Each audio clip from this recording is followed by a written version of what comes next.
Professor GMcKissack from Tennessee State University, and LLillard, who is the president of the African Association in Nashville, African Cultural Alliance in Nashville, and both have given us some information in reference to the civil rights movement in Nashville, especially the sit-in movement. Let's talk about the civil rights movement, the Nashville civil rights movement, and how that came to be, and what you're trying to do in reference to that movement, Professor McKissack. Well, the organization is what I want to focus on that we represent is the Nashville Civil Rights Veterans Association. And we started in 2010, January the 15th, Martin Luther King Day, with a program at downtown Arcade, Woolworths, where it all started in Nashville back in 1960 with sit-ins. And Matthew Walker Jr. is our president, Kwame is vice president, I'm a board member. We have about 13 active members, and we encourage others to join our organization. Actually, the city is full of people who directly or indirectly were involved in the sit-ins. You didn't actually have to sit in to be involved, because there were community leaders, there were housewives, just ordinary people, you know, who If you made helped. any kind of contribution that you think, then you could be a member of this organization. Is that what we're saying? Any kind of real contribution? Yeah, if you were involved, yes. Because like when the students were arrested in 1960s with that first sit-in downtown, the community raised $50,000. The students turned it down and chose, you know, jail, no bail. To jail, you know, no bail, jail. But they raised money.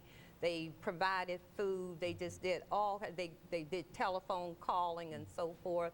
The Easter boycott. You know, people were involved in the boycott, you know, which was the most powerful tool, by the way, that hit the city economically. That boycott, you know, they always showed people at the courthouse, and Diane Nash, you know, asking the mayor that question: did he think that, you know, that the counter should be integrated? And he said yes, but it really wasn't that simple. It took, like Kwame said, all those people sacrificing.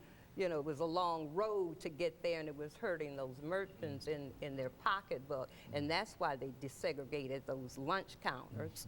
Okay, it wasn't just something that happened on the spur of the moment. Nothing happened on the spur of the moment. But anyway, we're an organization, and what we try to do is to reach out to the community. Our target is youth.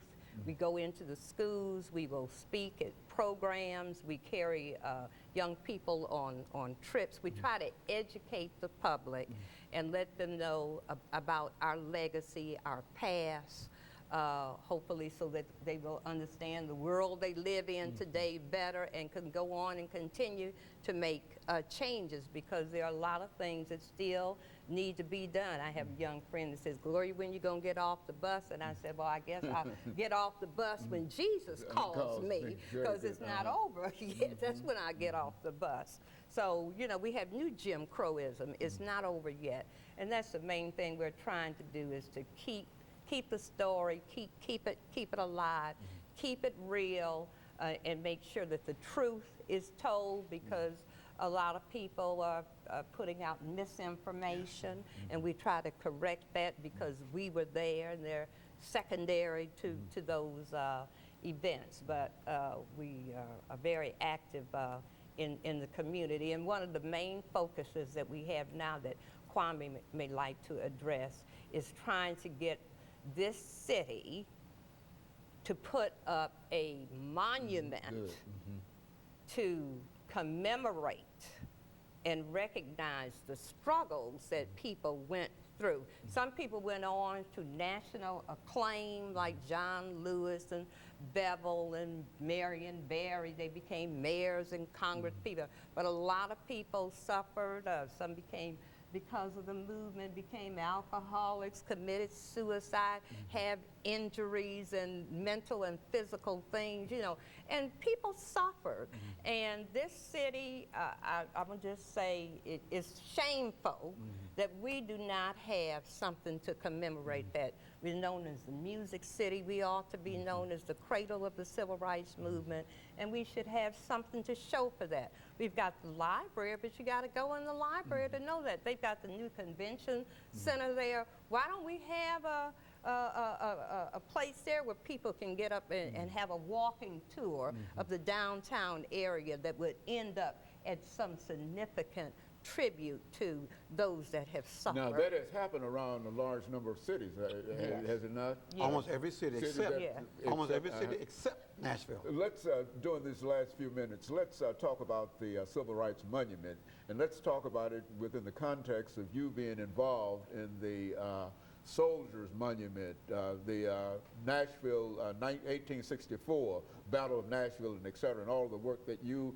and others did in reference to bringing that forth, and perhaps we might be able to use that as an example of what could be done in the, with the Civil Rights Monument as such. Well, in 1979, we started paying tribute to the black men who fought right here in Nashville during the Civil War Battle of 1864.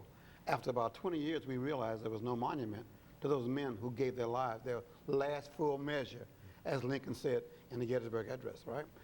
We raised $85,000 over a 5-year period. We erected the only life-size bronze statue of a black soldier in America. We put that in the National Military Cemetery right now on Gallatin Road. Now, it took a lot of people. It took veterans. It took a lot of white congregations. It took a lot of historians, the Boy Scouts, to raise that money. But that statue is there forever to give testimony that we helped build this nation with our blood. That's the kind of attributes I think Nashville should be proud of. They have the only statue. Same thing with the civil rights. Every city has a major monument. We just got back from a trip with 20 kids to Birmingham and Montgomery, 2 days. They saw at least 7 different examples of how those cities pay tribute to the people from those cities who made America better. You would think Nashville, being the best movement in the country, would have a groundswell of support. Put at least $700,000 in a major monument. Say this is Nashville's contribution to the country. Music City is fine, but why not pay tribute to the fact that we were Movement City along with Music City? And that's what we're wanting Nashville to do. We shouldn't have to beg people to do that. The Chamber of Commerce ought to say, we want to put Nashville on the map, like Birmingham. Because we did things that nobody did. And that should be something you target for tourist attractions. That are folks to come here just to see the monument that Nashville should have had. Very good. And of course, we've just about ended this show for today. Have you got any additional statements, Professor McKissack, to make in reference to the photographs that you have, or how people might have access to some of the information that you have there?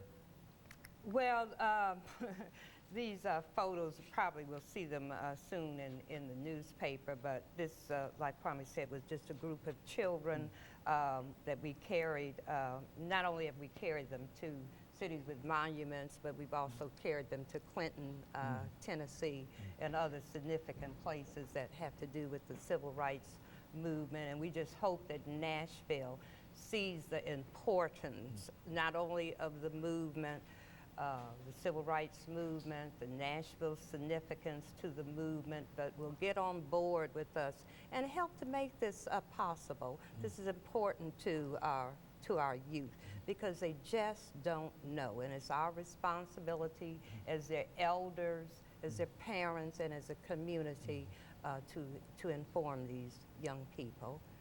And the rest of the nation. And both of you believe that such a monument would be an added attraction in a real sense to draw people to this great Nashville that we're all looking forward to, especially with the addition of the new convention center and et cetera. All of those things would be important and playing into what the two of you are talking about. Is that what we're saying here today? Absolutely. Very good. And of course, let me encourage our audience to tune in again next week for another informative edition of Comments. Thank you and good morning.